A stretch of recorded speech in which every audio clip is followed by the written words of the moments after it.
Hi there, it's Simon here. Today's video concerns those weird numbers at the end of chords and what those numbers and slashes and other notes really mean. Stay tuned and we'll talk about it in a second.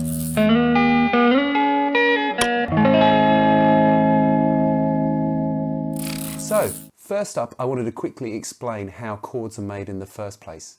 A major chord is made up of three notes. The first, the major third, and the fifth. And they're all from the relative scale. So for example, if we have a C major, that's made up of a C, an E, and a G.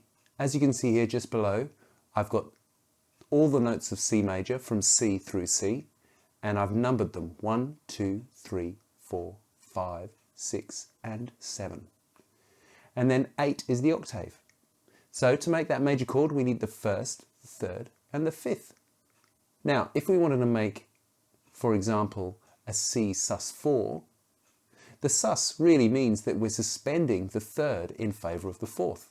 So then we need 1, 4, 5, which is why it's called a C sus4.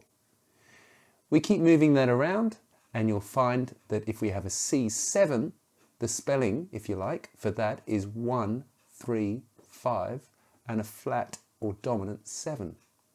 So that's what the numbers mean in chords. Now, what does it mean when you have those strange chords like C/G?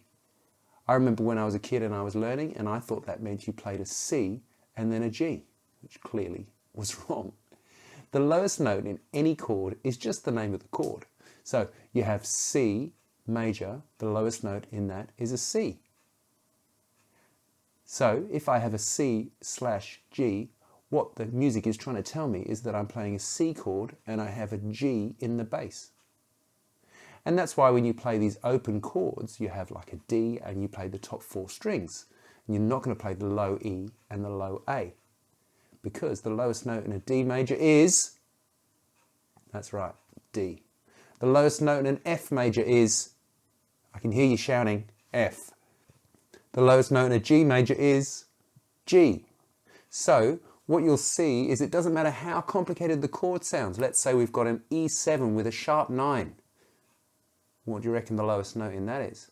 Yes, it's an E. Now, if it was an E/G sharp, that would be an E major with a G sharp in the bass.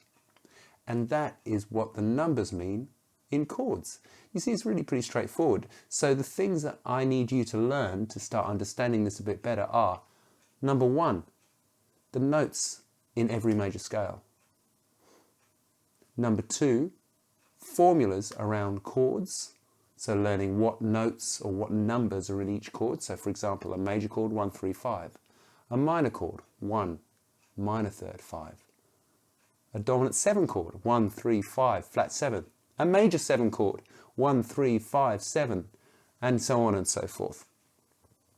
And then finally, just getting a really good handle on where the notes are on the fretboard.